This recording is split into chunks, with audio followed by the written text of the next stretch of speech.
So I am here with Miss Cabrera. She's a third grade bilingual teacher at Gardens Elementary here at Pasadena ISD. So the first question is, what type of English learners do you have in your classroom? Hello, I'm Mrs. Cabrera. Okay, I work with students whose native language is Spanish and whose English language skills are such that the student is having difficult performing classwork in English. My students are in the bilingual program. It's a full-time program structured for learning basic skills in their native language, but carefully structured and sequence mastery for English language skills. So I do have bilingual students. So we do the teaching on the home language, and we introduce the English slowly. Okay. Do you enjoy working with English language learners, and why? I really do enjoy working with English language learners because I love to see their growth. As an English language learner myself, I like to share my stories. It's learning English is not easy. It takes time, it takes practice, lots of practice and perseverance. That's why this is such a delight for me teaching them a new language.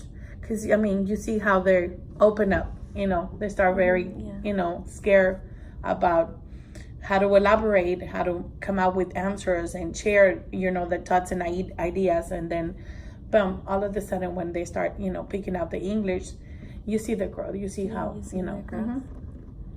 Do you feel it is important to consider and use the students' home language in their classroom? I do, yeah. That's what I like how Pasadena offers to parents and their children, the bilingual program, because it gives them the opportunity to keep their home language and slowly transition to English.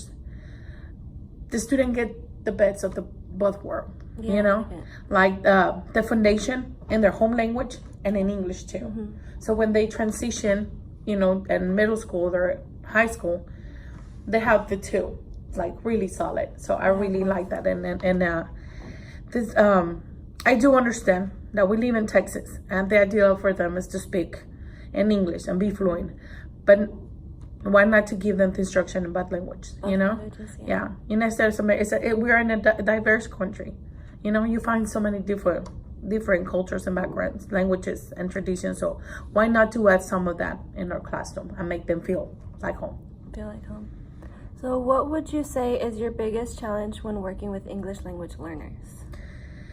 The biggest challenge working with English language learners, I would say, is to get them to express their thoughts, their ideas, or share answers of questions with their classmates, do it to their lack of vocabulary, So it is hard for them to practice because they're afraid to make mistakes, when they're speaking, when they're talking, when they're expressing something that is not in their native language. So because of the lack of vocabulary, that's what I think it's the challenge, that you want them to open to express themselves, and they keep it, short to the point because they don't want to feel like, oh my gosh, I'm making a mistake. I don't want to. So to me, it's the challenge is the lack of that. But once they get that confidence and once they start practicing, you see that, they start growing and it is, yeah. Okay. Do you feel like alternate authentic assessments provide more accurate information about the student's knowledge and skills than the high stakes tests? Yes, I do. Because the assessments that for example, in Pasadena, they provide us, the resource. We make our own tests, or we have quick checks, we have bundles, CUX, whatever you want to call it, because every school, they call them different. Yeah. And you can tweak, make changes here and there and everything. And it gives you more data about how they're performing, like what are their strengths, what are their weaknesses, why you have to enforce, what you have to give them support with. The STAR test is one of the STAR tests. The STAR test, you don't know what it's going to be in there. We do have the blueprints and everything, but it's the answers, the questions are so, I believe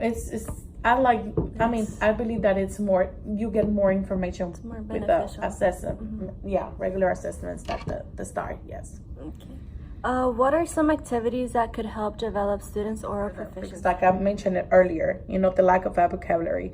But I think in pair, think and share, when you're working and you're doing a lesson, pair them with someone and said, okay, what do you think? That's a good strategy. pair, think, and share, so they can start expressing, Expressing. And work on their oral. And what else?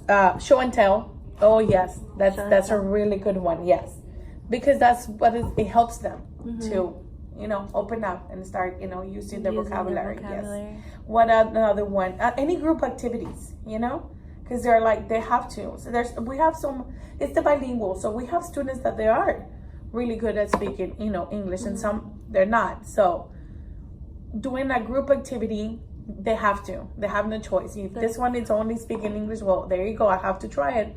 So it is, it is pressure, but those are the activities that I think that will benefit them. It's practice, and what better than group activities, show and tell, because you bring an item, you have to elaborate, you have to, talk about it. Talk about it. And think, pair and share. That's like an old traditional activity that all schools they use. Yes, very beneficial. Yes.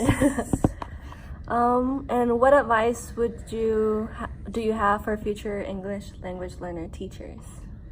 Well, my advice is to be mindful when working with English language learners, in the sense that we must be conscious about their native language and background, and add that to the classroom environment. You want to add that in your lessons, in your classroom. Make them feel proud of who they are and what they're, where they come from. I encourage every teacher, to become bilingual certified.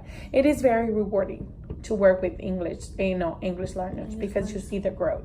And it's very rewarding. So my advice is just to be, mindful, like, if they come from another country, this is so new for them, and they're scared because they don't know the language. So how do you classroom with visual cues, so they can make connections? I don't know, put flags, anything that is related to their cultural backgrounds, traditions, talk about the traditions, make them feel home. That's my advice, like to incorporate their culture, their background in the classroom, so they can feel like home, so they can start, being successful.